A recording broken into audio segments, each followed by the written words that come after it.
Fala galera, seja bem-vindo ao Querigma Talk, esse podcast que a cada episódio traz um anúncio extraordinário. Esse é o canal Querigma BR, eu sou o Bruno e eu não estou aqui sozinho, eu estou com ele, Ronaldo. Fala aí, Ronaldo. Sejam muito bem-vindos ao Querigma Talk, episódio 4. Brunão, hoje nós tem que falar correto. Hoje nós não vai errar em nada. Hoje, galera, é um episódio super especial, já a gente apresenta o convidado, mas antes a gente quer falar dos nossos patrocinadores que nos ajudam a colocar esse podcast no ar, são importantes para nós, são pessoas enviadas por Deus para fazer esse programa acontecer. E o primeiro é a Agência Verbo. Quero mandar um abraço para o pessoal da Agência Verbo e dizer para vocês, se vocês precisam de criação de conteúdo digital, administração de redes sociais, tráfego pago, entre outros serviços de publicidade e marketing, entre em contato com a Agência Verbo, eles vão atender você, trabalho de excelência, eles têm feito um trabalho legal para nós, muito aqui bom. Do podcast. Então, entre em contato lá, tem um telefone que eu vou deixar para vocês, acho que está na próxima imagem, isso. É o 15 98807 4898, repetindo 15 98807 4898. Obrigado, Agência Verbo. Olha as escolas aí, ó. Essas escolas são as melhores escolas de Carapicuíba. Renova Kids e Colégio Renova, escola infantil e fundamental até o 5º ano. A partir do próximo ano até o 9º ano. Então, se você quer uma escola confessional, cristã para o seu filho, com o ensino Mackenzie, essa é a escola certa. Corre lá que tem o Instagram, tem o WhatsApp também para você se comunicar com eles. É bênção. Se você falar o nosso nome lá, assisti o Querigma Talk e vi que essas escolas são um dos patrocinadores, você vai ter um descontinho, tá bom? Chama lá eles que você vai ter um descontinho nessas escolas que são sensacionais. Bênção de Deus, Renova Kids. E a gente tem também o Brutus, galera. Brutus Burger, melhor hambúrguer da região sensacional. De Osasco, Carapicuíba, Barueri. Vão mandar um lanchão pra nós aqui hoje. E não vejo a hora. Vou fazer o pedido aqui já. Crente gosta de comer. É isso aí. Obrigado, Brutus. Daqui a pouco a gente mostra fala mais aí do Brutus. E agradecer também o pessoal do estúdio, Ospod Studio em Osasco, o pessoal que tem nos abençoado aqui também com esse estúdio maravilhoso pra gente gravar nossos programas. Fechou, Brunão? É isso aí. Pessoal, vamos então pro nosso assunto de hoje. E eu trouxe aqui um amigo já de muitos anos. Vou apresentá-los para vocês. Paulo Vinícius Fernandes, ele é graduado em Letras pela Universidade 9 de Julho, ele tem mestrado em Literatura e Crítica Literária pela PUC e atualmente atua como professor do Estado de São Paulo de Língua Portuguesa, Literatura e Redação. Paulo, bem-vindo. Que bom, cara, desde o início do projeto a gente já conversou, já apareceu interesse e hoje deu certo de você vir. É verdade. Bom, primeiramente agradecer a vocês o convite, né? Tô muito feliz em estar aqui hoje. Ronaldo já conheço, um grande amigo meu, né? Estudamos juntos, jogávamos bola juntos, videogame, tivemos muito contato na vida. Espanhol, verdade. Então, amigo de longa data, né? Fico feliz de estar aqui. O Bruno tô conhecendo hoje, muito prazer, né? E fico extremamente honrado com esse convite, né? Vocês colocaram agora uma pressão em cima de mim, porque nem eu falo corretamente, então não precisa. A gente tá num ambiente também entre amigos, né? Então vamos usar aquela do ambiente, e a gente não precisa se preocupar tanto quanto a isso, né? Então você não vai corrigir nós. Não. Quando nós falar, nós vai, nós fala. Imagina. Eu queria, agora que eu lembrei, né, eu trouxe uma lembrancinha pra vocês, pra gente começar aqui. Bruno, nós estamos importantes. Caramba, nós estamos importantes. Peguei, como a gente vai falar de leitura, literatura, né? Eu uni o quê? Literatura e outros gostos que a gente tem em comum, que é o futebol. Os três torcem pro maior do Brasil, né? Coincidentemente. Então eu trouxe... mais lindo. Quando a gente tá falando de livros, né? Já trouxe um livro Caramba! que tem a ver com o assunto. Aí pra vocês aí. mano. Opa. Cara, que legal. É aquele que você me recomendou. Exatamente. Caraca, mano. Pô, Exatamente. mano. Esse é o... Futebol é um bom... Futebol é bom para o cristão. Olha isso, cara. Exato. Esse é um livro do sei reverendo Emílio Garofalo, né? Ele é um presbiteriano. Que bênção. Ele é pastor, ele é professor no Mackenzie. Assim, eu sou suspeito para falar dele, né? Eu admiro muito, eu já li Caramba, algumas que obras legal, dele. E é sensacional. Acho que é um tema que tem tudo a ver com o que a gente tá falando hoje, né? Até brinquei, eu sei que os nossos ouvintes aí são seletos e o título pode chamar um pouco a atenção, né? Mas não tem nada de legalista nisso. É só ler para entender. Uhum. É um livro fantástico, então fica aí de presente para vocês, tá certo? Espero que aproveitem a leitura. Obrigadão, Paulo. Caramba, sensacional. A gente nem gosta de futebol, né? Ah, não, nem um exatamente. pouco. Minha esposa tá rindo uma hora dessa assistindo, porque livro e futebol, duas Aí coisas que junta ela tudo sabe numa que me coisa deixa só. feliz, É isso aí. Bom demais. Ô Paulo, bem-vindo. Muito obrigado. Pra gente começar o nosso bate-papo, a gente vai falar bastante de literatura, mas fala bem resumidamente, assim, um pouco de você, da sua pessoa, quem é o Paulo, como é que você chegou nessa carreira de professor de literatura, faça um pouco da sua história. Certo. Bom, então eu nasci aqui em São Paulo, né?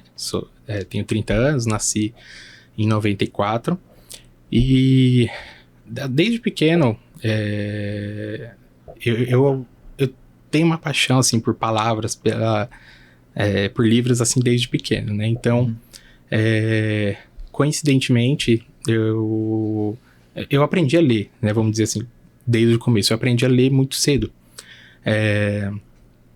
Eu lembro que eu estudava num colégio que a gente chama de prézinho, né? Eu fiz o pré aqui em São Paulo e esse local, né? Essa escola era uma escola que proporcionava um ambiente muito bom para leitura, né? Então ela tinha alguns espaços abertos para você ler, tinha um parque, tinha uma área que a gente chamava de floresta, então as crianças podiam ir lá e ficar à vontade lendo, tinha muito incentivo à leitura. Então eu digo que o primeiro contato meu com a leitura, com as palavras, foi graças a essa escola que eu estudei, né? Eu percebo isso muito claramente, né? E eu também tive a sorte, graças a Deus, de ter uma família que sempre me apoiou nesse sentido, né? Então eles viram que na escola eu demonstrava interesse pela leitura e contribuíam comprando livros infantis para mim, né? Uhum.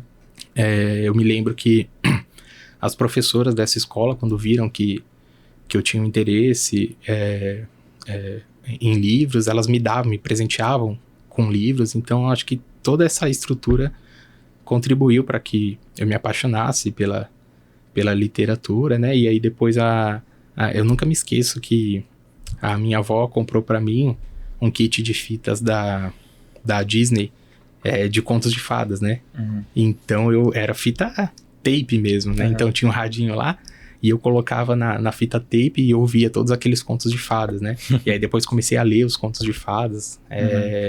Então tudo isso foi contribuindo, né? Eu tenho uma família por parte de mãe, né? Toda evangélica. Então eu cresci ali com tios, avós, com a leitura da palavra. Então aquilo também me incentivou a que eu prosseguisse nesse conhecimento, né? E então eu li a Bíblia a primeira vez, eu tinha 7 anos, eu li ela inteira, eu nunca esqueço de umas férias minhas da escolar. 7 anos, hein? Caramba. E em que eu li a Bíblia inteira, assim, em menos de um ano. Então, eu sempre fui incentivado à leitura, né? Tanto na escola quanto em casa. E que eu acho que mostra também como é importante, né? Para que se crie esse hábito, né? Uhum. Como é importante que que principalmente a família incentive, que tenha livros em casa, né? Porque isso passa um exemplo muito, muito legal para a criança, né? Então foi isso, eu apresentei, por causa desse comportamento, uma leitura muito cedo, né? A minha mãe fala que eu comecei a ler com 3 anos e meio perfeitamente. Nossa, né? cedo, hein? E o pessoal da escola era tudo 4,5, E que 5, né? que tipo de livro você lia nessa idade, assim, criança? A Bíblia é com 7, mas... Então, sempre eu comecei por contos de fadas, né? Aham. E eu acho que a maioria das crianças, né, é natural que... Histórias infantis. De histórias infantis, né? Chapeuzinho, A Bela e a Fera, A Bela Adormecida. Então, eu lembro que na escola eu lia principalmente isso, né? Nessa idade eu não conseguia nem identificar a imagem, cara. Você já tava lendo. Então, exatamente. A minha mãe conta até que ela percebeu que eu lia com 3 anos e meio, que ela falou que um dia ela estava assistindo o programa do Gugu, assim, no domingo, e eu comecei a ler aquele GC que passava embaixo, assim, na TV, né? E ela falou, nossa, mas ele tá falando frases muito conexas, né? E aí, quando eu fui no quarto, ela falou que não acreditou que eu tava lendo, né? E ela falou que eu era uma criança que, tipo, às vezes a gente tava viajando de carro com 2, 3 anos, e toda a placa que passava, assim, na rua de empresas e tal, eu lia, ela falou, não é possível, esse menino tem alguma coisa com as palavras. E realmente, sempre me identifiquei com isso, eu sou um apaixonado pela palavra, pela língua portuguesa, e foi aí que eu fui criando esse hábito, né? Aí, depois dos 7 anos pra frente, só fui aumentando. Cresci ainda na época do Harry Potter, né? Que virou aquele boom fenomenal, infanto-juvenil. Aí minha mãe também comprou pra mim, comecei a gostar. E aí foi assim que eu comecei, né? Então eu já, na minha cabeça, eu já sabia que que o meu emprego, alguma coisa assim que eu queria fazer da vida, era algo relacionado com a palavra, com a língua portuguesa ou com os livros em si, né? Até eu queria fazer jornalismo, né? Até o dia da inscrição lá na faculdade eu ia fazer jornalismo. E aí mudei para letras em cima da hora. Eu falei, eu acho que eu vou me dar melhor com a literatura, mesmo com a língua portuguesa. E eu não me arrependo de jeito nenhum. Eu sabia que essa minha paixão pelos livros, que eu só ia ser feliz se eu trabalhasse com isso, né? Então, aí fiz a graduação em letras, né? Mas eu sempre tive a paixão mais pela literatura do que pela língua portuguesa em si, né? Lógico, estão unidas, mas eu queria o foco em literatura. Aí procurei um mestrado, se havia um mestrado com foco em literatura, achei esse na PUC, né? Aí fiz lá o processo, consegui até uma bolsa e me realizei. O mestrado foi bem bacana, né? Então essa é a minha trajetória e os livros sempre... me perseguiram, ainda bem, né? E você perseguiu eles. E eu persegui, exatamente. Então, sempre tive um ambiente propício, assim, né? E fico muito feliz e agradecido por quem... por Deus ter colocado essas pessoas ao meu redor, esses professores excelentes, né? Os professores são... Você falou da importância que essas pessoas tiveram, né? E falando em importância, que importância você acha que a literatura tem nesse contexto histórico e cultural do mundo? Qual é a influência? Qual que é esse grau de importância? Então, a literatura ela é a principal responsável pela identidade cultural, né? Então, desde que a literatura surge, né, que alguns teóricos até consideram já as imagens lá nas cavernas tal como uma manifestação literária, porque forma de escrita, né? Exatamente, porque ela está narrando uma história, né? Ali, aquelas pinturas narram uma cena. Então, a literatura e a história andam juntas, né? A literatura, ela é a arte de contar uma história, de narrar uma história através das palavras, né? Então, a literatura, conforme a história vai passando, a literatura vai acompanhando, né? Para que os períodos que o mundo vão passando, né? A literatura vai acompanhando para registrar a evolução da humanidade, né? Então, a literatura registra desde o começo tanto a questão da cultura humana, né? Quanto da questão social ali do indivíduo, né? Então, é uma importância... Interessante. Eu tava refletindo, né? Sabendo já do nosso tema. Hoje a gente não pensa muito nisso, Brunão, porque muita coisa chega pra gente através de vídeos, através de coisas assim, né? Já pré-feitas, né?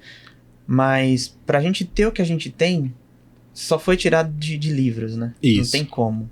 Não existe um vídeo das pessoas na Idade Média fazendo o que faziam. O que a gente tem são escritos deles, né?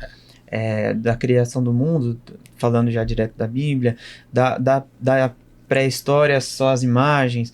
Enfim, a gente não tem vídeo disso, a gente não tem nada pronto disso. Então, quem preparou pra gente esse material é porque leu, né? Exatamente. Exatamente. Isso mostra eu até brinco assim que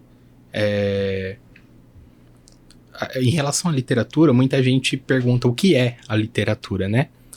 E aí eu costumo dizer que eu gosto de falar o que a literatura não é, né?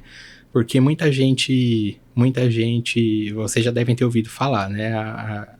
Pessoal que gosta de ler, às vezes você pergunta, por que você lê? Aí a pessoa fala assim, eu leio pra fugir da realidade, pra escapar da realidade, pra entrar em outro mundo, né? E a literatura, ela não é isso. Ela é exatamente o oposto disso, né? Eu até brinco que isso daí, o pessoal que... isso daí é de fugir da realidade, é a mesma desculpa que o pessoal que usa droga, que bebe, fala, né? Eu uso pra fugir da realidade. Verdade, eu uso droga, eu bebo pra fugir da realidade. Então a literatura não deve ser usada como uma droga para você escapar da realidade. Ela é o oposto disso. A literatura existe para que, através dos exemplos que a gente vê nas histórias, nos personagens, nos valores ali passados, a gente aprenda com aquilo e aplique na nossa vida. Então, o que a gente aprende com a literatura é pra gente pegar aquele conhecimento e enfrentar a vida com aquilo, e não para você escapar da realidade. Você não pode usar a literatura para fugir, né? Claro que existem os livros ali que a gente chama de livro conforto, tal. Lógico, você vai ler um livro ou outro por prazer, ou porque você tá estressado. Ou quando é ficção, né? Exatamente assim. Mas não que ela tenha esse papel de, eu leio para esquecer da vida. Muito pelo contrário. Tudo aquilo que a gente aprende com os personagens, com as histórias, com os valores, né? Ela serve unicamente pra gente enfrentar a vida com esses conhecimentos, né? Então, é importante enfatizar isso. A literatura... tudo que a literatura, o que eu acho fantástico na literatura, vamos dizer assim, é que ela mostra o ser humano desnudo, vamos dizer assim, né? Então, quando a gente lê o livro, a principal coisa que a literatura mostra são os valores, né? Os valores morais que a gente aprende ali com as histórias e as personalidades, né? Então, a gente aprende ali numa leitura, às vezes, sobre o amor, sobre a inveja, sobre o ódio, sobre a ira com os personagens ali, né? A gente vai ler uma história que fala sobre, sei lá, traição, adultério, vai ter um personagem que é mentiroso, vai ter um colérico ali. Então a literatura mostra como todas essas coisas que sempre permearam os seres humanos, né? Desde que o mundo é mundo, tem inveja, tem morte, tem enfim, todos esses diversos temas e personalidades que permeiam a vida do ser humano, a literatura mostra aquilo de uma maneira perfeita. Então, quando a gente lê, a gente pega essas informações, né, sobre a vida humana, né, e tenta trazer para nossa realidade. Né? Então, por exemplo, sei lá, se a gente for falar de vilões, né, uma pessoa que nunca leu nada na vida, ela sabe definir o que é um vilão. É uma pessoa que pratica o mal. Tudo bem. Né? Mas a literatura vai mostrar além disso. A literatura vai mostrar, por exemplo, que existem vilões, diversas características de vilões. Né? O vilão que é vilão apenas pela própria maldade. Ele é o próprio mal encarnado. Sim. Sei lá, o Sauron do Senhor dos Anéis, né? E tem o vilão que alguma circunstância da vida levou ele a ser vilão. Né? Então você aprende a diferenciar isso, né? Tem o vilão, que é vilão por, sei lá, porque aconteceu algum outro fator ali que o tornou. Tem o anti-herói. Como é que eu vou diferenciar o anti-herói do vilão, né? Então a literatura ajuda você a perceber isso, né? É o amor.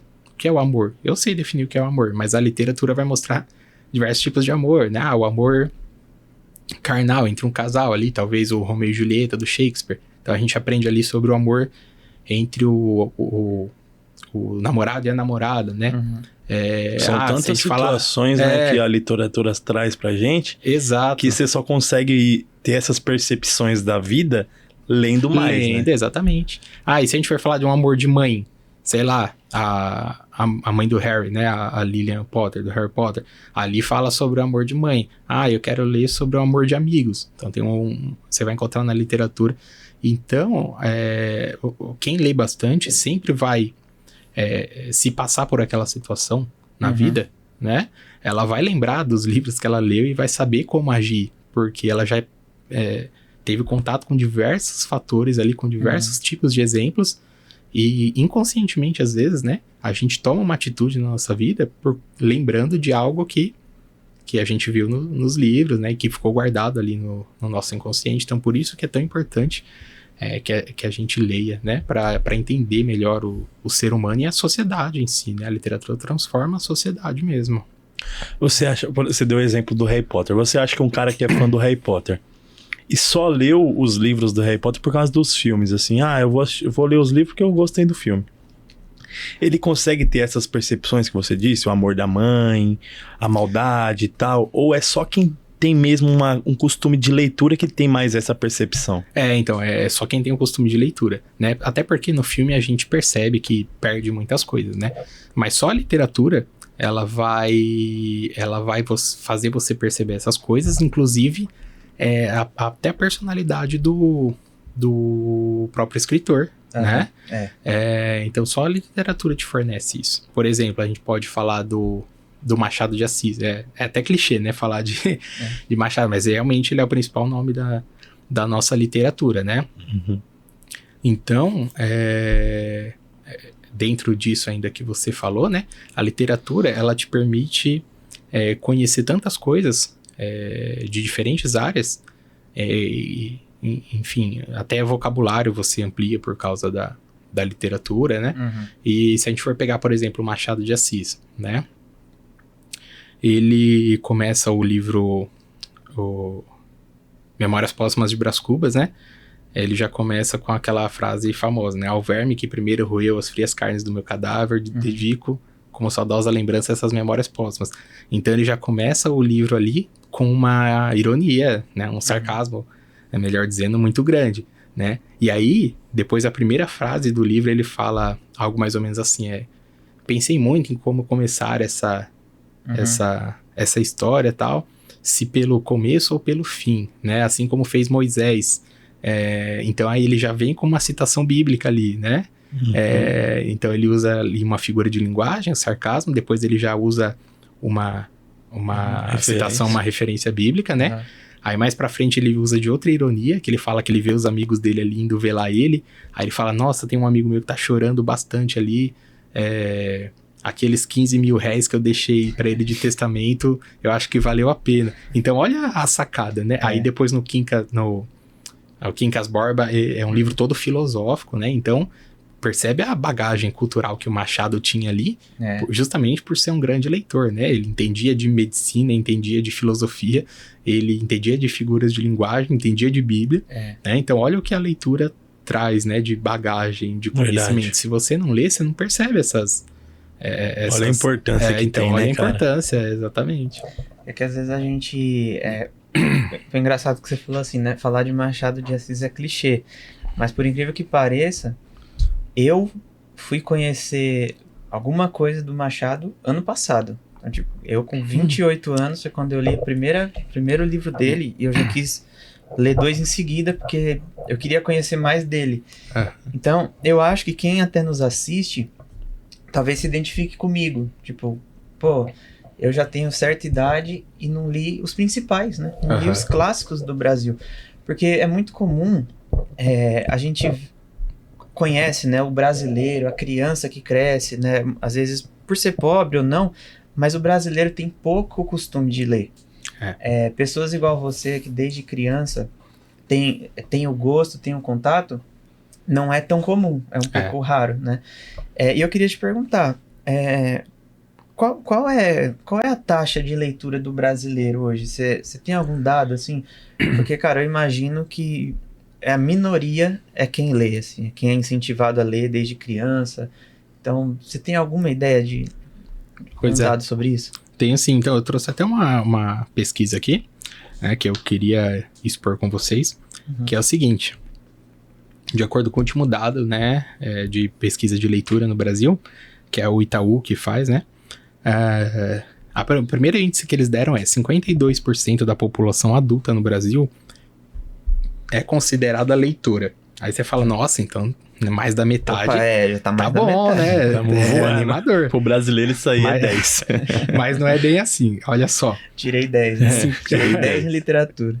52% da população adulta é considerada leitora, mas olha os dados que eles pegaram para chegar nessa conclusão. Quem é considerado leitor nessa pesquisa? Quem leu pelo menos um livro no ano. Então, se a pessoa leu um livro só no ano, que é pouco, né? Ela já entrou aqui como população leitora. Mas quando você vai esmiuçando essa pesquisa, né? O primeiro índice negativo dela esse índice diminuiu 5% em relação à última pesquisa, né? Ou seja, em relação à última, 57% dos brasileiros eram considerados leitores. Agora 52%. Então diminuiu ali 5%. Deveria estar aumentando. Exatamente, né? Aí um outro tópico dessa pesquisa, né? 84% da população adulta não comprou nenhum livro no último ano. Parece destoar até, né? Porque como assim mais da metade lê e 84% não comprou o livro? Então, isso nos leva a crer que aqueles 52% que disseram que lê, às vezes lê um livro que estava em casa ali, mas que nem lembrava que tinha, ou que pegou emprestado, mas que não tem o hábito de consumir, de comprar livros, né? E 84% é um índice muito absurdo, né? De negativo. E entre os jovens, né? Depois teve uma parte dessa pesquisa em que investigou os jovens. Apenas 9,5% dos estudantes brasileiros na faixa de 15 e 16 anos leram pelo menos um livro com mais de 100 páginas. Nossa. Então, menos de 10% dos adolescentes entre 15 e 16 leram um livro, né, com mais de 100 páginas. Então, é um índice realmente assustador. Assustador. Né? Assustador. O que a gente pode pensar como talvez uma estratégia, né, de melhorar esse índice, que eu acho que é legal. Tem muitos livros, muitos autores agora entraram em domínio público, né? Porque já morreram há muito tempo. Então hoje tem muita obra disponível na internet, né? Em domínio público. Em PDF. Então isso, PDF, exatamente. Então eu acho que isso pode ajudar bastante, né, nessa questão. Os aparelhos eletrônicos, né? Sim. Hoje dá para você ler esses PDFs no tablet. Tem o Kindle, né? O aparelhinho da Amazon lá que ali comporta mais de 8.000 livros e você... Uma biblioteca. Uma biblioteca, exatamente. E aí, é até legal porque é um aparelho, né? Então dá pra você incentivar o jovem. Ele é uma coisa eletrônica, já que o jovem tá acostumado com o eletrônico, né? Tecnológica. Pode incentivar, né? O Kindle não pesa muito, então às vezes a pessoa tem a desculpa, mas é que o livro é pesado, não gosto de levar na bolsa. Não, o Kindle é levinho. Então acho que essas alternativas podem ajudar com que esse índice aumente, né? A gente, pelo menos, tem esperança disso. Mas você acha que esse índice estar tão ruim aqui pro brasileiro é influenciado por quê? É pelo governo? É por falta de incentivo do pai, da mãe? É pelo avanço da tecnologia? E aí a pessoa fala, eu não vou ler um livro. Tem um filme, não vou ler o livro. Tem um TikTok aqui pra eu assistir. Sim. Esse último ponto que você falou é muito bom.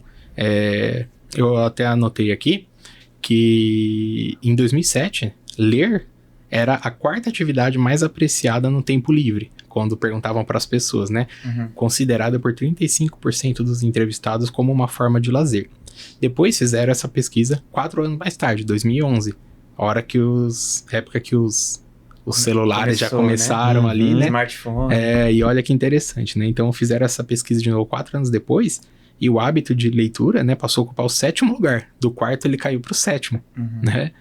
E apenas 28% o relacionam como lazer. Né? Aí ele dá um outro dado aqui. Consequentemente, a média de livros lidos por ano no Brasil é uma das mais baixas do mundo. Aqui, o índice é de 1,8 livros por ano, né? Do brasileiro. Enquanto na Colômbia, né, que é a nossa vizinha aqui da América do Sul, é 2,4, já é um índice melhor. Nos Estados Unidos, 5,1 por habitante. E na França, 7. E aí ele dá os dados dos países que mais leem no mundo, né? A Finlândia, 14 livros por ano, os finlandeses leem, em Isso média. na média, né? O Canadá, 14. E a Coreia do Sul, 10. Aí, levando em conta esses últimos dados, eu até brinquei. Eu falei, nossa, só país de terceiro mundo, né? Finlândia, Canadá e Coreia do Sul. Então... Coreia do Sul vai baixar esse ano por causa dos doramas. Exatamente, cara. E é mais uma coisa de que me pegou aí. Vocês devem ver, O cara... bichinho do dorama pegou. Eu tenho uma amiga que me indicou e viciei nisso aí, você não tem noção. Não tem como, né? Esse bichinho pica aí é o que eu falo. Você percebe na sociedade que é automático. Quanto mais se lê, mais desenvolvido a nação é. Então, aí entra também o que você falou. Será que o governo também é culpado? Muitas vezes. Nós tivemos governos desastrosos aí, você vê que é evidente que não se preocupa com a educação, né? Então, a gente pode culpar, sim, o governo, né? Mas eu acho que o indivíduo tem que se responsabilizar também. As nossas famílias estão cada vez mais omissas, né? Em fornecer uma educação. Hoje em dia é só tela. A gente vê muitos pais com tela, e vocês não sabem o quanto é importante que na fase inicial a criança leia bastante, né? Existem estudos feitos com ressonância mesmo em cérebro de crianças que leem e crianças que não leem. Eu vi até esses dias uma reportagem sobre isso. E assim, mostra as áreas, né, responsáveis pela leitura, ali, córtex temporal, frontal, pré-frontal, que é totalmente desenvolvido numa criança que é acostumada com a leitura. E em crianças que não leem, você vê que aquela área não tem nada de desenvolvido. Então a leitura impacta também muito nesse sentido físico, né, neurológico, e principalmente na primeira infância, né? Cada vez mais estudos acadêmicos mostram que ler para os seus filhos ou colocar os seus filhos em contato com o livro logo na primeira infância é fundamental, né? E aí depois a gente pode fazer uma distinção entre, né, a importância da literatura em si, mas o que também o hábito da leitura melhora, né? Melhora no seu cérebro, enfim. Então, os pais devem repensar muito nisso. É surreal, sobre né? Isso, Assim, a minha esposa, eu sou muito falho até nisso, mas a minha esposa, ela investe muito em livros em casa pra Marcela. Minha filha tem 2 anos e meio, né? E ela ama livro, ama livro. Legal. Tanto que a gente fala assim, você quer um brinquedo? Ela quer, ela ama brinquedo também. Mas se falar um livro, ela prefere o livro. Que legal. E a gente fez o teste esses dias. A gente pegou, Marcela, você quer esse brinquedo? Quero. Aí depois ela parou, ela mesma falou, não, papai, eu quero um livro. Ela, 2 anos, eu falei, não é possível, cara. Eu nunca fui muito de gostar muito de livro, né? Eu gostava muito de gibi mais, assim, mas livro em si não tanto. E ela, acho que por incentivo mesmo da Raquel, que sempre, desde pequenininha, desde 1 aninho, já dava livro, as imagens e tal, e ela se apaixona. E ela não sabe ler ainda, mas ela fica fingindo que ela tá lendo a história, né? Então ela pega. Então isso é muito... figuras, né? Ver as figuras, e aí a gente, como já contou a história pra ela, ela tenta contar do mesmo jeito que a gente contou. E você vê como é importante, né? Porque só de ela não sabe ler ainda, mas só de ela entender a história, saber as figuras e saber que ali tem as letras, ela já começa a usar a criatividade dela, né? Isso. Porque ela ela começou a inventar histórias. Você fala, caramba, isso já é muito avanço. Se coloca numa tela, se coloca numa televisão, cara, é igual você falou, é muito prejudicial. Tem estudos aí variados que traz dados mesmo que arrebenta com a saúde da criança. Exatamente. Então As crianças já nascem ansiosas, né?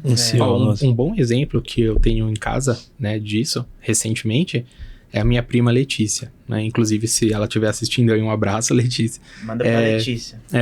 E ela tem uma bebê, ela completou 2 anos agora. Mas desde, assim, 1 ano e 2 meses, que ela manda vídeos, assim, pra gente, no grupo da família, e a menina dela, assim, canta músicas completas, a letra do início ao fim, recita versículos completos. Caramba. Você falou 1 ano, fala... Desde 1 ano e 2 meses, mas atualmente ela tá com 2. Ela fez 2 recentemente, né? E aí, assim, ela manda os vídeos da menina pra gente, é impressionante. Que top. Eu falo, até brinco que ela é parecida com aquela menina da propaganda do Itaú, né? Aquela menina é outro exemplo, né? De como... olha o vocabulário que aquela menina tem. A mãe dela deu uma entrevista esses dias. Quer dizer, eu vi esses dias, né? Não sei se faz tempo. E perguntaram, né? Nossa, como ela tem um vocabulário desse, né? Ela sabe falar perfeitamente. A mãe dela falou o quê? Ela tem contato com livros. Olha. Desde muito cedo tem incentivo ela à leitura. E a mãe dela falou que também incentiva que sempre que conversa com ela, conversa assim. De uma maneira normal, sem fazer aquela vozinha infantilizada que a gente faz e tal. Então, tudo isso contribui, né? E a minha prima é exatamente isso. A minha prima posta direto lendo pra ela ou compra livros pra ela. Então, é inegável que... E quando você tira a tela da criança, sobra tempo, né?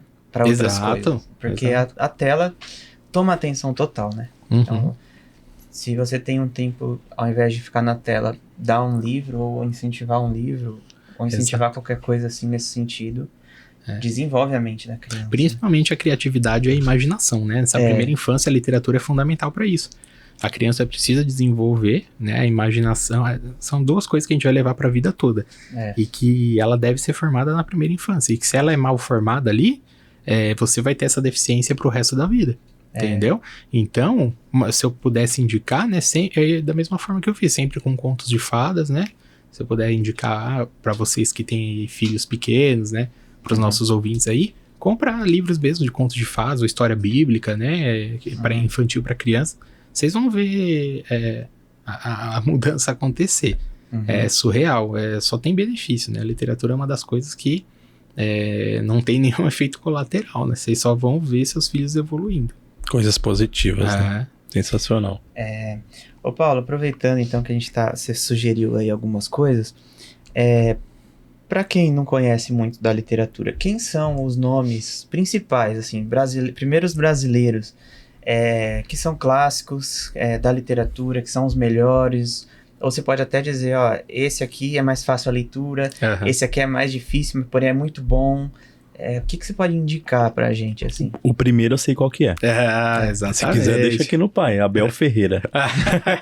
Verdade. Eu já li o livro dele, hein? Eu já li, Cabeça Fria. Cabeça Fria e Coração Quente. Exatamente. Tô brincando. Então, em relação ele não vale, ele é clássicos... português, não vale. Verdade. Eu só falei brasileiro. Não é literatura de língua portuguesa. Não, desculpa aí, Bruno, isso não vai poder. Então, se a gente for falar de clássicos, né, claro que o Machado por essas e outras, ele é disparadamente o primeiro que eu vou indicar, né, por tudo que ele representa literariamente falando, né, então acho que o primeiro Machado de Assis.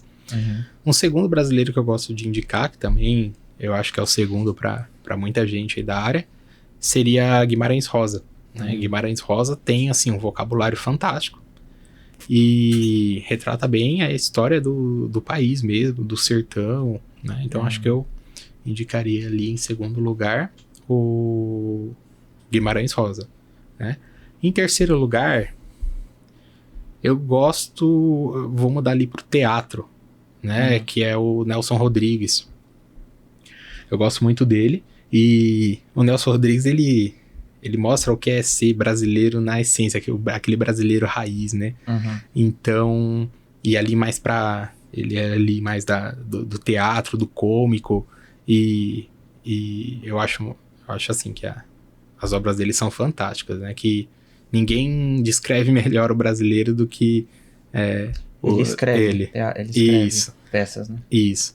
Então, acho que eu indicaria esses três aí, né? Assim, falando em clássicos, né? Mas é importante a gente aproveitar e dizer, né? Eu sempre digo que se eu for incentivar, né, uma pessoa, que ela comece com os livros, que ela comece com gêneros que ela goste, né? Pode ser até livros... romance. Exato, que não são considerados clássicos, né? Ninguém vai começar a gostar de literatura lendo Machado de Assis, né? Então comece você... Né? Se você nunca teve, independente se você é adulto, começa com um livro infanto-juvenil ali, vai pegando gosto, vai pegando gêneros que você gosta. Desculpa interromper, eu me surpreendi, porque Eu sempre ouvi falar do Pequeno Príncipe. Aham. Não é brasileiro, né, o escritor. Sim. Mas eu sempre ouvi falar. Mas é aquela coisa assim, eu devia ter lido quando criança.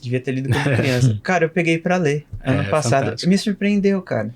A história é maravilhosa dele, tem muito ensinamento. Eu grifei o livro inteiro. Eu postei no Instagram a frase do livro. Isso. Cara, é muito legal. É o principal, né? O essencial é invisível aos olhos. Exato. Sabe, essas coisas assim. Às vezes um livro infanto-juvenil é bom pra começar. Quem não tem costume de ler, né? E é curto, né? Pequeno Príncipe é curto. Exato, e o Pequeno Príncipe é um grande exemplo de livro que é atemporal, né? Os clássicos são chamados de clássicos justamente por serem atemporais. Por quê? Porque eles contêm neles ali valores que são eternos. Né? Então o Pequeno Príncipe é um exemplo perfeito disso. Né? Os ensinamentos que o livro tem ali, ele nunca vai ser um livro só infanto-juvenil. Né? Você pode ler ele com 60 a 70 anos, você vai se emocionar do mesmo parece jeito. que todo mundo ama esse livro, todo mundo né, ama, exatamente. Emociona. É sensacional. Então, o bom livro, é o que eu sempre digo, né? O bom livro, ele não tem essa classificação. Né? O bom livro é atemporal, ele pode ter, né, pelo mercado ali a classificação de infanto-juvenil, tem não lembro se é o Chesterton agora, se é o Lewis, acho que é o Lewis, que ele fala assim, que ele fala alguma coisa sobre os contos de fadas, que sobre o fato dos contos de fadas serem atemporais. Ele fala assim que ainda na velhice ele lê os contos de fadas porque são tão atemporais, os valores que tem ali são tão eternos, né, que não tem uma classificação. Os contos de fadas não fica ultrapassado, não né? fica ultrapassado, exatamente, né? Então o bom livro é isso, né? A boa história é essa, né? De que ela é temporal mesmo, porque ela fala de valores eternos, né? Ou fala de situações ali que a gente vive desde os primórdios da humanidade. Né? Sensacional. O Ronaldo, tão bom quanto a leitura é um lanchinho do Brutus. O que você acha? Tá na hora, né? Eu acho que chegou a hora da gente fazer o pessoal de casa passar à vontade. Bom, me desculpa, pessoal. Se bem que vocês vão ter oportunidade vai lá, Brunão, manda ver. Vocês vão ter oportunidade de pedir o seu, não é não? Olha aqui, ó. O Brutus já chegou, o nosso Brutus. Eu pedi, vocês viram que foi rápido a entrega, né? Rapidinho chegou aqui pra gente. E eu tenho o costume de abrir porque eu gosto de fazer vocês passar vontade. Aí você fica passando vontade e fala, não, vou ter que pedir.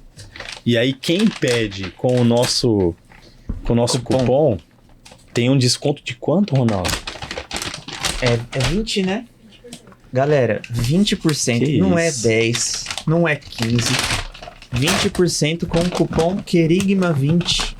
Entra no site da Brutus ou baixa o aplicativo, Qual o pede tamanho seu desse lanche. Antes de pagar, você coloca lá, QUERIGMA20. Ó, não é lanchinho não, pessoal. Ó o tamanho do lanchão. Meu, olha esse lanche aqui, cara. Não cabe na mão. Olha isso aqui, gente. E o cheiro tá bom, Não, hein? você não vai ficar passando vontade, né? Não, você vai pedir. Não tem como.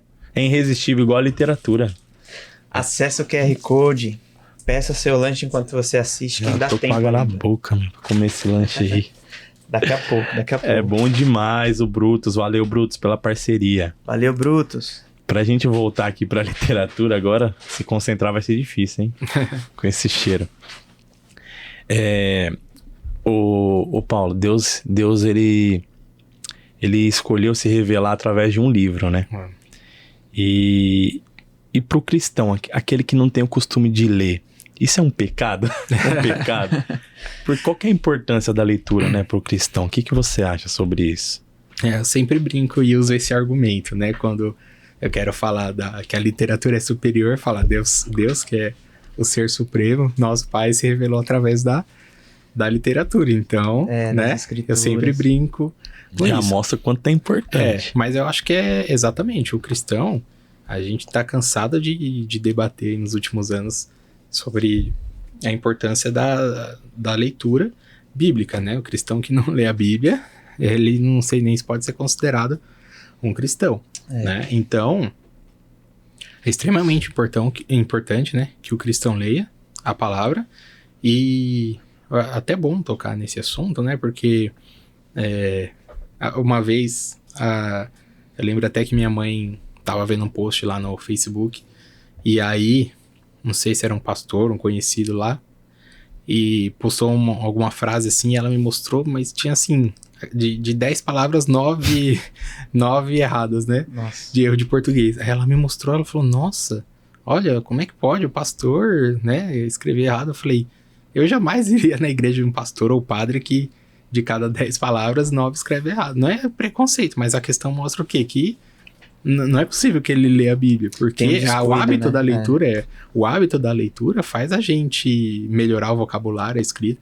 Às vezes, a gente nem percebe ali em que momento da vida que você aprendeu que xícara é com X. Você nem lembra disso, né? Mas foi o hábito da leitura que fez, né? Então, de tanto você ler aquela palavra, aquilo já gravou na sua mente, né? Então, quem lê, quem muito lê, menos comete erro.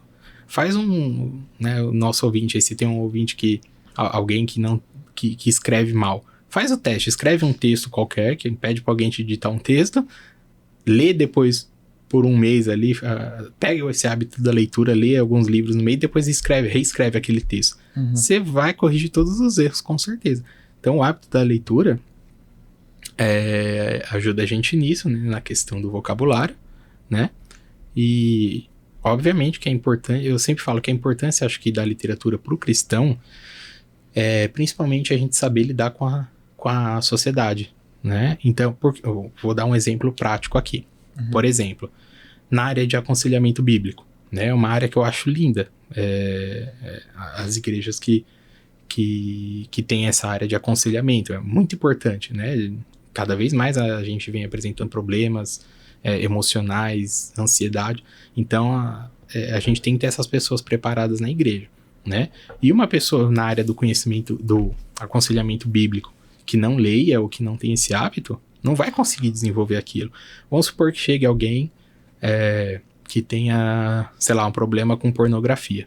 E chega para essa pessoa, olha, eu tô sofrendo com esse pecado e, né, não sei mais o que faço. Esse é um pecado que não existia na época bíblica, né? Então, você vê que conforme os anos vão passando, vão surgindo pecados novos, porque a gente ainda tá num momento de, né, que o mundo ainda não está glorificado. Então, imagina que chega alguém, né, e pede um conselho desse. Sim. Aí, você não tem pornografia na Bíblia. O pastor, sei lá, quem aconselha, vai falar, ó, é vício. A Bíblia fala que é vício, então você tem que parar com o vício. Não é assim, né? Existem maneiras de se tratar aquilo. Você tem que ler, buscar na literatura médica, como se livrar. Eu li um livro acho que é do Tim Chester, que chama Com Toda a Pureza, que ele trata de pornografia, pecados sexuais. E depois daquele livro, gostei tanto do tema que eu fui ler mais a respeito, né? E nem eu sabia, assim, a pornografia, ela destrói a mente de tantas maneiras, literalmente, destruição de neurônios e tudo mais. Eu li algumas horas, assim, todos os problemas que a pornografia causa e fiquei, assim, abismado. Então, como é que uma pessoa que aconselha, que não tem esse hábito de ler e de procurar, vai ajudar quem está passando por aquilo, né? Então, o cristão tem que estar se atualizado com a sociedade atual, com os problemas atuais da sociedade, né? E isso ele só vai conseguir como? Através da literatura, mais uma vez, né? Então, conforme vão surgindo os problemas na sociedade, o cristão, mais do que nunca, tem que ser responsável. Lógico que a Bíblia vai ser sempre a palavra final, né? A gente vai tentar trazer aquele problema e também tentar colocar a Bíblia ali como filtro para resolver aquilo. Mas existem pecados novos, como eu falei, existem problemas emocionais novos, né? E não adianta essas pessoas chegarem e só falar, é vício, é o diabo. É o diabo. Não, a gente tem que... A Bíblia tem a base, né? Mas muita coisa vai surgindo depois, né? Com o tempo. Exato, Jesus falou que a gente tem que transformar a sociedade, né? Então, transformar a sociedade também tem a ver com a gente aprender os problemas da sociedade para ajudar a transformar. Senão, não tem como. Então, esse é apenas um exemplo, né? Sei lá, chega um outro casal, meu filho tem vício em tela, né? Fica com o celular 24 horas. Como é que você vai Na Bíblia não tem celular, então peraí. E aí o celular... Não tinha tela. E o celular, ele já é totalmente diferente da pornografia. Ele destrói outras áreas ali, ele prejudica de uma maneira totalmente diferente da pornografia. Então, você também tem que saber lidar com isso, né? São conselhos diferentes que você vai dar para problemas diferentes, certo? Então, a gente tem que estar preparado para enfrentar isso, né? E a literatura, cada vez mais, pode ser uma ferramenta na nossa mão, né? Para ajudar essas pessoas e para a gente glorificar a Deus através dela. Né? Tanto o pastor precisa estar muito preparado, né? Igual você falou, não passa confiabilidade num pastor que não demonstra isso, né? Na sua literatura, na sua escrita, na sua fala. Lógico que tem pastores mais humildes que não tiveram acesso a uma escola e tal, mas assim, nós temos que fazer o mínimo, ler a Bíblia, e é o máximo ao mesmo tempo, né? Porque a Bíblia é tudo que nós temos de mais importante. Mas o cristão tem a sua responsabilidade individual, né? Sim, de certeza. buscar o próprio conhecimento e ver até, poxa, o que esse pastor tá falando? Será que isso de fato é verdade? Ele precisa estar conectado com a Bíblia dele, ele precisa estar lendo a Bíblia dele. A gente postou um vídeo no Instagram, cara, que viralizou muito e é um vídeo antigo. A gente nem esperava, né, Ronaldo, que ia dar tanta visualização e comentário. Você que não viu, vai lá no nosso Instagram. E é uma interpretação errada que o pastor faz. E não só faz essa interpretação, como leva outros a acreditarem e a pecarem por causa da interpretação dele. Por causa de um acento numa palavra. Né? Que ele confunde. Que ele fala que era pra pegar a mulher e adulterar. E adulterar. E lá estava escrito que a mulher era adúltera. Cara. Ele entendeu que a Bíblia estava mandando ele adulterar. E mostra a mulher, é uma história verídica, mostra a mulher falando, não, é porque foi de Deus, eu aceitei. E mostra o marido aceitando também. Ou ele usou olha o que a Bíblia aconteceu. de muleta, ele sabia que era errado, mas nesse vídeo você vê que ele é realmente falta de conhecimento. Falta de conhecimento. Mas tem os que usam, que sabem que é errado e usam na maldade, na né? maldade, exatamente. Por isso que o indivíduo cristão, a pessoa que precisa de conhecimento é você. Vai lá e lê a sua Bíblia, cara. E vê o que o seu pastor tá falando. É isso mesmo que a Bíblia diz? E aí entra também, né? Quem lê mais, né? Menos é enganado, menos é feito de tom. Então a literatura Tem ajuda até também. nisso, tá vendo? E Jesus, né? A gente vê... Jesus, ele tá sempre citando, né? As escrituras. Jesus era uma pessoa que lia. Tem um texto dele na sinagoga se levantando para ler Isaías. Exato. Enfim, tem várias citações de Jesus incentivando, né? Exatamente. Quando ele é tentado no deserto, né, ele fala sempre o quê? Está escrito. Está escrito. E aí ele rebate ali a Satanás. Vem a outra tentação, está escrito. Está escrito. Então ele mostra ali aquilo que eu falei no começo, né? Ele já tinha uma bagagem ali, através da leitura, né, através desse hábito, ele usou aquilo para transformar a vida dele, né? Para passar por uma situação difícil. Então, a gente deve fazer o mesmo, né? Usar a literatura como meio da gente enfrentar os nossos problemas. Total. Né? Então, tem esse exemplo, né? Tem o... vocês pecam por falta de conhecimento, né? Então... Errais por não conhecer as escrituras, nem o poder de Deus. Né? Exatamente. Então, a gente tem diversos exemplos na Bíblia. Tem versículos lá no Novo Testamento que às vezes Paulo tá pregando e ele cita alguma coisa de algum dos profetas e às vezes passa até desapercebido. Sim. Né? Pela gente. Ele cita filósofos também. Exato. Os epicureus, estoicos, e dá pra ver que Paulo não chegou onde chegou à toa. Ele tinha conhecimento, ele lia, ele era, além de teólogo, né? Que não dá pra dizer que ele é teólogo do jeito que a gente conhece hoje. Ele é de natureza, né? Mas filósofo também. Sim, ele lia os filósofos. Historiador, porque conhecia a história. Doutor da lei, porque conhecia a lei. Então, é o conhecer que te torna, né? Que te liberta, né? Então, tem o agir de Deus na vida dele, mas ele tinha uma bagagem, né, cara? Tinha. Deus usou alguém que era instruído, era alguém que tinha conhecimento, né? E falando em instruído... desculpa, você... Não, imagina. A gente chegou bem numa pergunta interessante. Você fez mestrado em literatura... Não, em... Literatura e crítica literária. Em crítica literária. E você contou pra gente que a tese do seu mestrado vou ler o título aqui, você corrige se estiver errado. Do profano ao sagrado, o plano bíblico da salvação nos poemas de Gregório de Matos. Exatamente. Fala um pouco disso aí pra gente, achei interessante demais isso aqui, a literatura com Bíblia. Né? Exatamente. Então, o que acontece? Como surgiu a ideia desse tema? Durante o mestrado ali que eu tinha que começar a pesquisar a tese, né? Eu queria fazer sobre contos de fadas, que é a minha, assim, sempre fui fascinado por contos de fadas, né? E só que aí a vertente que eu queria fazer, a gente tava, eu e a minha orientadora, a gente tava tendo dificuldade de encontrar boas referências ali para escrever, né? Aí ela falou assim, Paulo, eu acho que não vai dar certo essa coisa do conto de fadas. Tem alguma outra área que você pensa em fazer, que você gosta, né? Aí eu falei, olha, né, eu sou cristão, eu gosto muito da área da teologia e tudo mais, então eu tenho algumas ideias pra gente fazer, né, em relação à teologia. Aí ela pediu pra eu explicar, e aí a gente chegou, né, nessa questão. Por quê? O Gregório de Matos é um poeta, né, um poeta brasileiro, então ele, na verdade, português ali, mas enfim, viveu no Brasil, e ele viveu bem nessa época da Reforma Protestante, ali 1500 alguma coisa, né? E ele é conhecido, quem já conhece literatura, como o Boca do Inferno. Era o apelido do Gregório de Matos, né? Porque ele fazia muitos poemas de críticas à Igreja Católica. Então a Igreja colocou esse apelido nele de Boca do Inferno, né? E sim, mas aí quando você fala em Gregório de Matos, todo mundo só lembra dessa parte, do Boca do Inferno.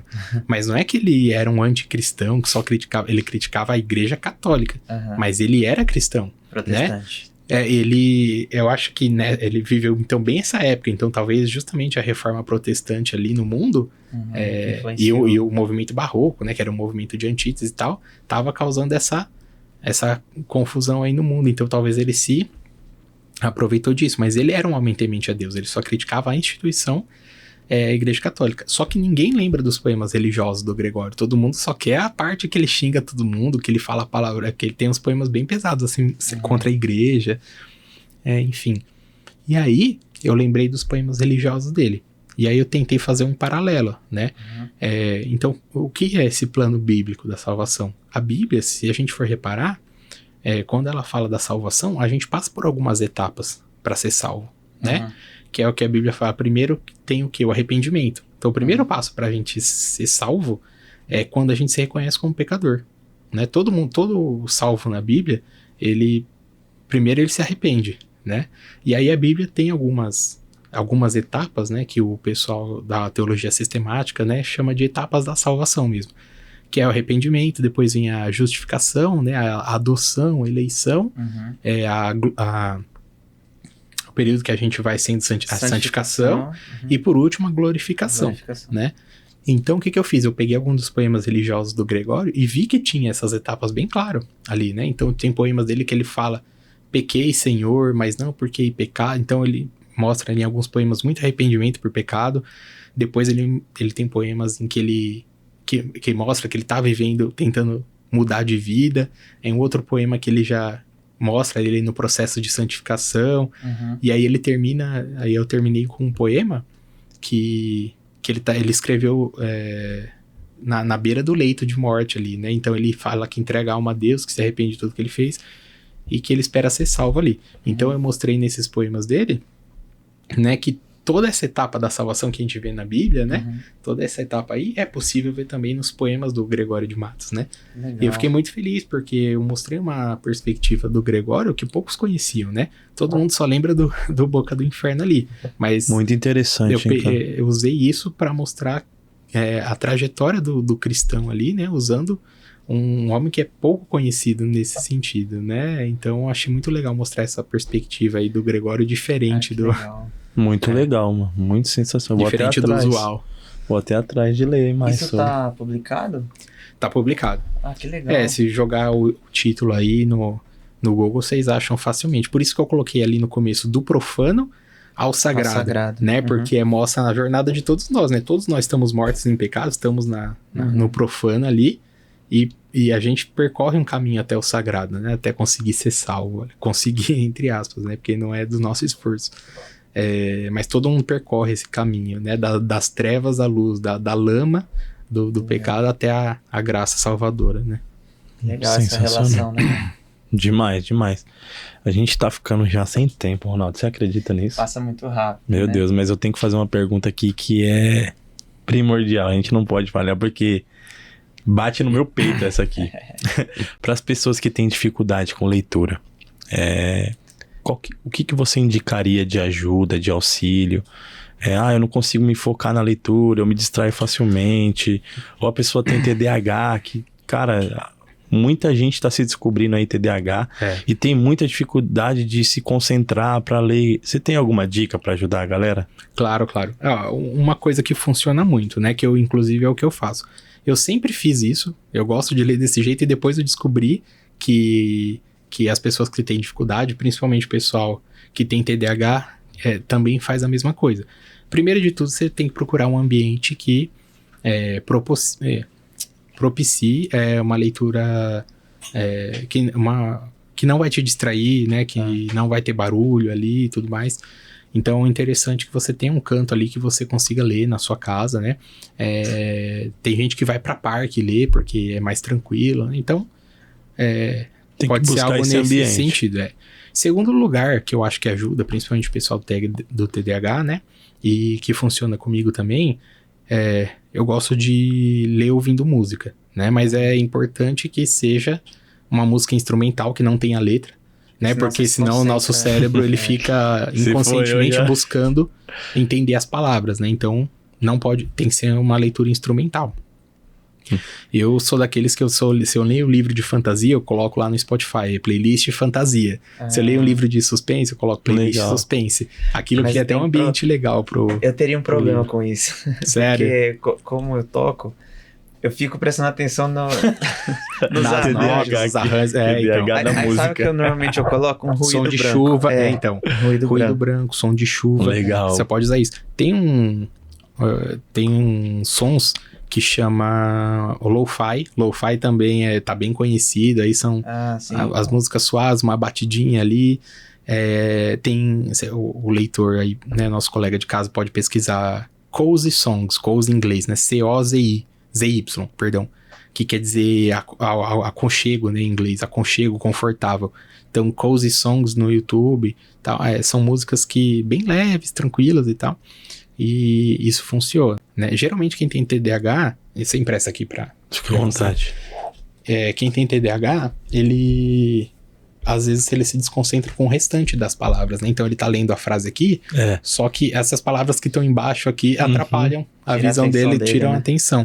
Então uma dica que essas pessoas podem fazer é ler com o marcador de página, tampando o restante, né? Então isso funciona pra muita gente. Essa aí eu nunca tinha visto. O meu tem que ser um quadrado pra tampar essas daqui da frente também.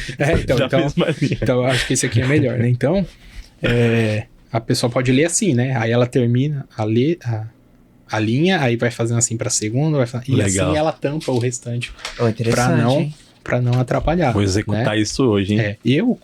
Pra quem tem pouco tempo ou tem problema de tempo, eu uso um método que é conhecido como o método Pomodoro, e você também pode se dar coisas que te dão prazer, né? Então, eu tenho que ler isso aqui, eu vou colocar uma meta de 2 horas por dia.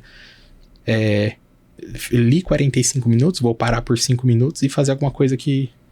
Eu, por exemplo, é o café. Sou viciado adoro um cafezinho. Nem fala. Então, se eu tenho que ler ali 1h30, eu vou fazer 3 pausas, ler meia hora, faço uma pausa de 5 minutos, tomo um cafezinho. Li mais meia hora, faço mais 5 minutos, faço outra coisa que eu gosto nesses 5 minutos. Vou responder um WhatsApp, alguma coisa assim. E aí você pega mais uma meia hora. Ou então, eu tenho que ler 2 horas seguidas. Então eu vou ler 1 hora e depois eu vou assistir um episódio de uma série que eu gosto, que eu tô assistindo muito. Então essa 1 hora vai te motivar, porque você sabe que depois você vai assistir a série.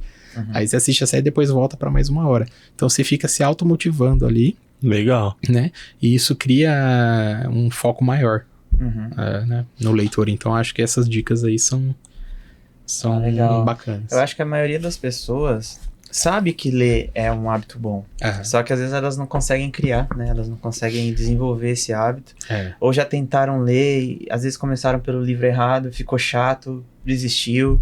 Porque É, tem verdade. livro maçante, né? Ainda mais para quem não tem hábito, se pega um livro desse, desiste. E aí acaba criando na cabeça dela que a leitura é chata, mas às vezes não, né? A penúltima pergunta de hoje, assim, que cuidados nós temos que ter na hora de escolher um livro? Assim, que você acha? Considerando até o cristianismo e tal. Aham. Eu sei que tem livros impróprios, né? Então, que cuidados a gente teria que ter na hora de escolher? Eu acho que uma coisa que, pelo menos eu, né, que eu sempre considero,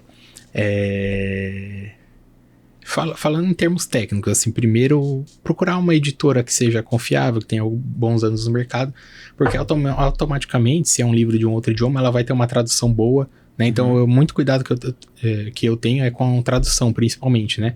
Ver se o tradutor ali é um tradutor que é conhecido, porque senão, se você pega uma tradução muito ruim, às vezes o livro é maravilhoso, mas se você pega uma tradução muito ruim, você acaba com a sua leitura, né? Então, tomar cuidado com a editora, com a tradução ali, eu acho que é muito importante, né? Agora, pensando nessa última parte que o Ronaldo falou, eu penso assim, né? A gente tem que ler de tudo, né? Então, eu não sou daqueles que acham que a gente tem que só escutar música gospel, né? Eu escuto também. Sim, acho que a gente tem que saber filtrar, Uhum. né? E a mesma coisa vai para a leitura. O cristão pode ler de tudo, de tudo que eu digo, de diversos gêneros, né? Temas diferentes.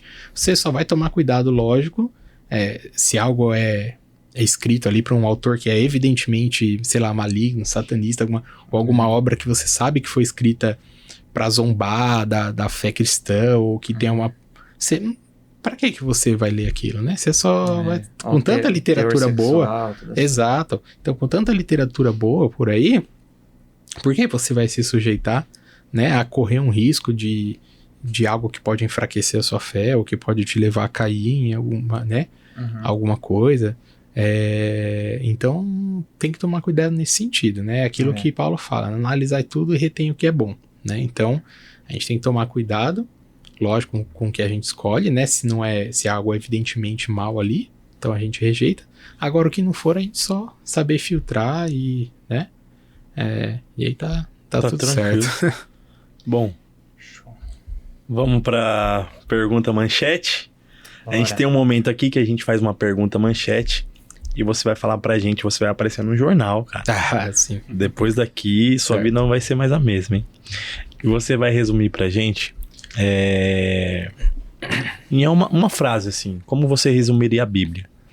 Você vai resumir pra gente aí pra ficar gravado no nosso jornal Querigua News. Perfeito. O que é a Bíblia pra mim, então? É isso? É isso. Resumida. Tá. Se eu fosse colocar numa frase, eu colocaria assim: a Bíblia é a verdade revelada de Deus, inerrante e falível, certo? E que ela deve ser o norte que guia as nossas vidas e a régua com que a gente mede a nossa consciência. Acho que seria isso. É um dos candidatos a ganhar o prêmio do final do ano aí, ó. Tá na disputa, hein? Tá no top 3 A gente ali. tá pensando em dar um prêmio pra melhor frase. Ah, que legal. Vamos ver quem vai ganhar. No final Eu também desse quero ano. ganhar, hein, mano. Vou fazer a minha. Tá vindo tanta frase boa aí que eu acho que a minha já ficou lá atrás já. Ó, a gente tá encerrando, né, Sim. Ronaldo? Cara, Infelizmente. Paulo, foi um prazerzaço te conhecer, Que cara. isso. Gente boa demais. Não te conhecia. Ronaldo falou, não, vamos levar ele, gente boa, e realmente um cara sensacional, agregou Obrigado. demais aqui ao nosso podcast. E pra finalizar, eu só queria tinha uma última aqui, acho que vale a pena ele só citar rapidamente, né? 3 indicações de livro que você queria dar pro pessoal. Ah, é verdade. Eu falei dos nacionais, mas de livros nos Clássicos, sentidos você falou, religiosos. né? Agora pode falar cristãos, se Cristãos, quiser. né? Uhum. Ó, cristãos, 3 autores e livros, né? Bom, John Bunyan, que sensacional. famoso demais, o Peregrino ali. Mas é que o pessoal só conhece o Peregrino, né? Mas ele tem, por exemplo, ele tem um que chama Guerra Santa, que é fenomenal também. E pouca gente conhece. Aí, galera. Né?